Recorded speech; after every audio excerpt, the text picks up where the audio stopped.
and the Snort Snoot. And have you heard this book before? Have you ever read this book before? Oh, so you're, okay, awesome. Brand new. It's by Jack Kent. All right. There once was a family of giants. The father giant was taller than a 2-story building.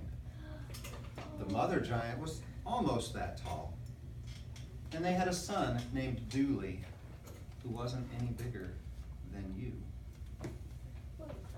There he is, see? Father, mother, Dooley. Now, while your size is just right for you, it's a bit small for a giant. Dooley's mother and father worried about him. His mother said, "Eat your vegetables, Dooley, so you'll grow big and strong like your father." But it was plain to see that it was going to take an awful lot of vegetables. There he is, he's sitting on a cup and saucer for a chair while they eat. Dooley did as he was told, but nothing seemed to help. He never got any bigger. "I'll always be little," said Dooley. He started to cry. "Little or big, you're still a giant," Father reminded him. "And giants don't cry. Giants are brave." It's hard to be brave when you're not very big. But Father was right. Dooley was a giant, whatever his size. One of the things giants do is say, "Fee, fi, fo, fum," at people and scare them half out of their wits. This makes the giant feel important, and when you feel important, you feel big. Oh no, he's saying fee, fi, fo, fum to the dog. So one day, Dooley went into the village to scare somebody, and the first person Dooley saw was a little girl named Trina. Dooley stood up on his tiptoes to make himself as tall as he could, and he made a scowly face, and he said, "Fee, fi, fo, fum." Trina giggled. She wasn't scared. "I'm a giant," Dooley declared. "Not a very scary one," said Trina. Then, quite suddenly, Trina shouted, "Fee, fi, fo, fum." And Dooley was so startled he jumped nearly a foot in the air. "That's the way to do it," said Trina. Some other children came over to ask what was going on. "We're being giants," Trina explained. So all the children, who had been wondering what to play next anyway, went around on their tiptoes saying, "Fee, fi, fo, fum." And Dooley had to admit that most of them did it better than he could. That's funny. After a while, they got tired of being giants, and they played tag instead. Dooley was it most of the time. But Dooley went into the village and played with the other children quite often after that. He enjoyed their company, but he wasn't very good at their games.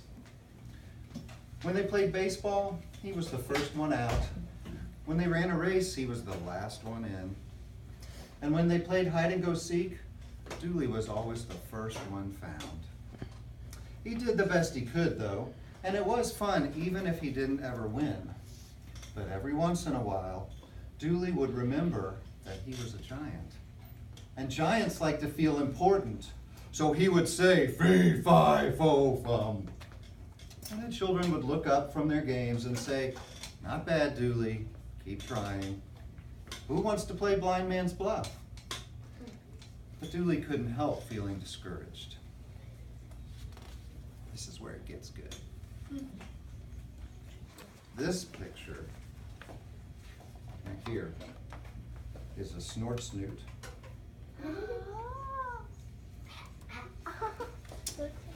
One day, their play was interrupted by an awful snarling and snorting.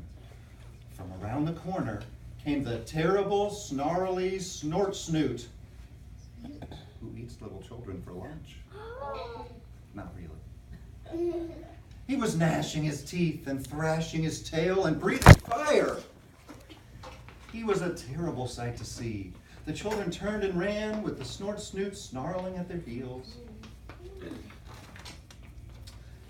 And you remember little Trina? Well, poor little Trina tripped and fell over a rock and fell down. And with two snorts and a snoot, the snarl snoot caught her. And he licked his lips and he thought he might get ready to eat her. We've got to save Trina, said Dooley. How can we? Asked the other children.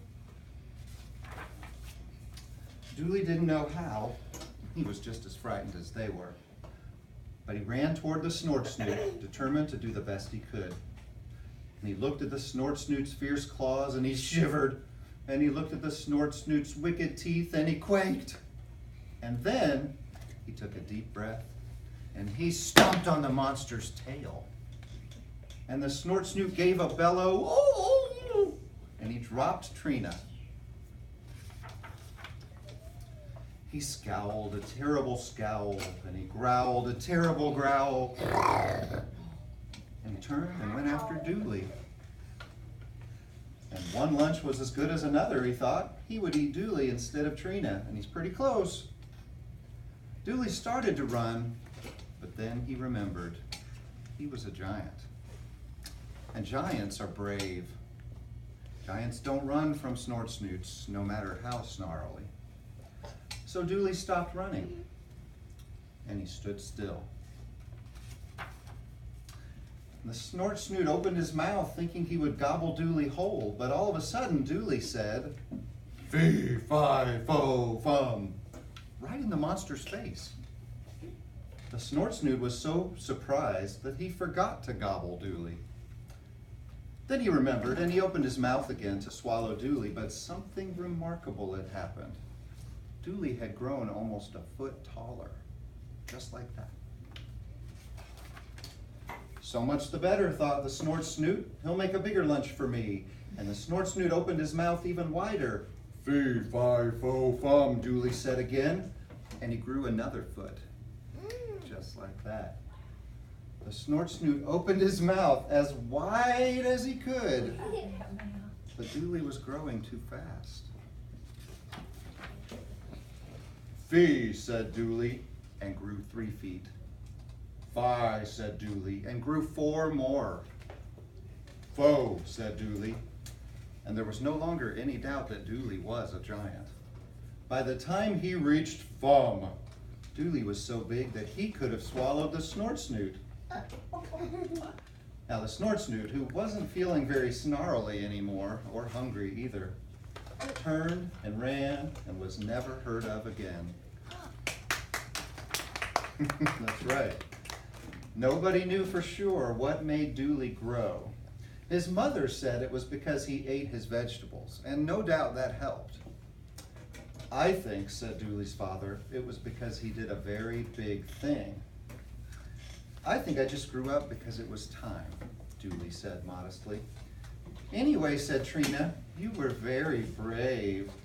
Come on, Dooley, let's play King of the Mountain. You can be the king." Oh. The end. Oh, that was good.